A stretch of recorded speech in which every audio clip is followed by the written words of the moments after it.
We have a transformer with N1 turns in the primary coil and N2 turns in the secondary coil. We connect these coils to the input terminal of something called a BH curve unit, and we connect the output terminals of this BH curve unit into a CRO. And now if the CRO is in XY mode, then we get a hysteresis loop or a BH curve. There is a provision to change the resistance of this BH curve unit, and as we change it, the size of the hysteresis loop increases. The shape does not change, but the size increases. Now we need to find out the area of these loops with each R, and then we have to plug it into this equation of energy loss per cycle per volume equal to N1 by N2 into R2 by R1 into C by AL into SH into SB, and finally area of the loop. We need to plug those numbers into this big equation to find the energy loss per circle per unit volume for each resistance R.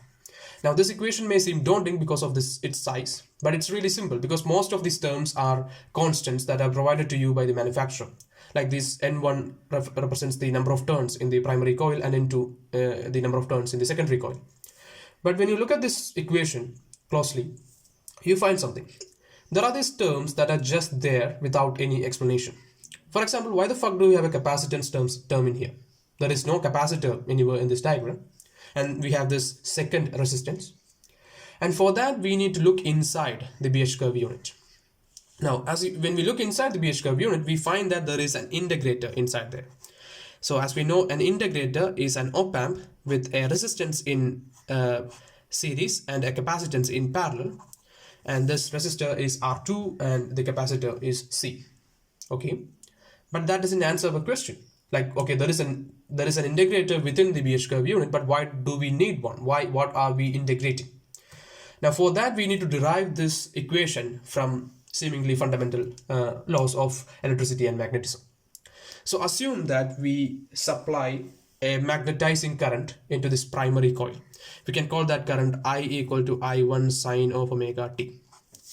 Now this current, because it's a varying current, produces a magnetic field in the primary coil that we can find out that magnetic field using Ampere's circuital theorem.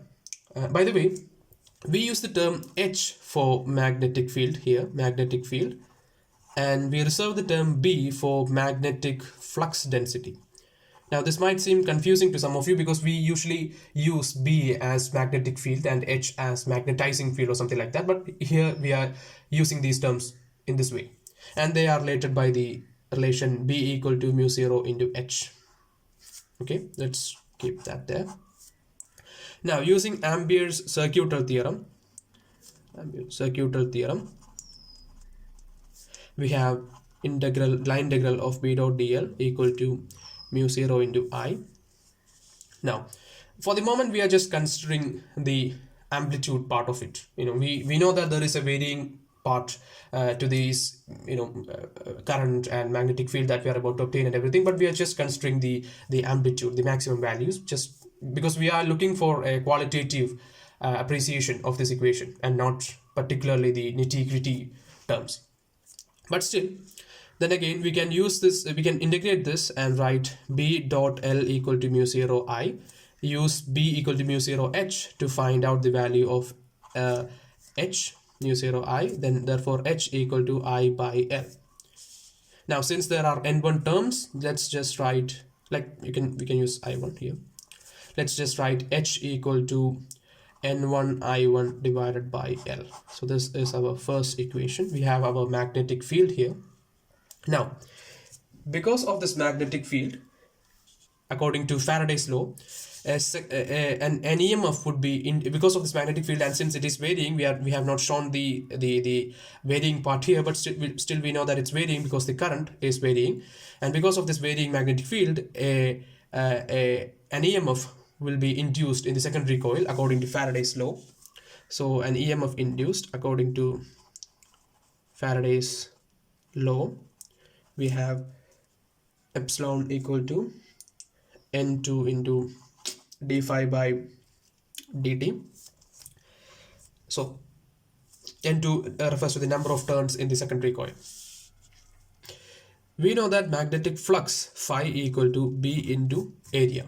Using it here, E equal to N2 area dB by dt. And from here, we know that dB equal to epsilon by N2A into dt. Now, we have to integrate this value. This is the magnetic flux density that is produced in the secondary coil that we are inputting into the BH curve unit. So we need to integrate that value, and to integrate that value we are using the integrator. So using integrator circuit, we have V2 equal to 1 by R2C integral of epsilon dt. Okay, integral of epsilon dt. Yes, this is a given. This is an equation that is known as the result. As we know this equation as a result of the integrating circuit. Now, from here we have epsilon, or integral of epsilon dt, equal to R2C V2, and there we get B equal to R2C V2 by N2A. Now this is our second equation. So we have here with us the H, which is from the primary coil that is fed into the input 1 of the BH curve unit, and we have the B, which is fed into the second input terminal of the BH curve unit. Now, when we magnetize a material, we lose energy. When we magnetize and remagnetize a material, we lose energy that is dissipated in the form of heat and other losses. And this energy is given by something known as a Warburg equation. Warburg equation. This might be familiar to you. It's energy loss per unit volume equal to integral of 0 to B H dB.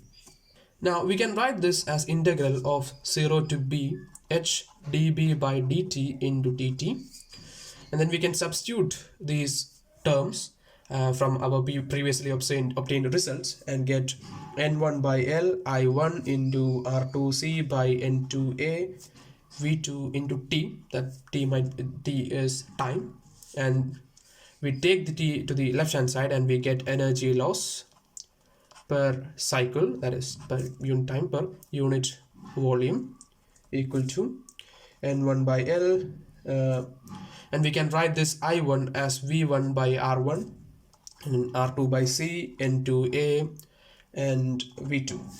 Now rearranging this equation, we get N1 by N2 into R2 by R1 into C by AL into V1 into V2.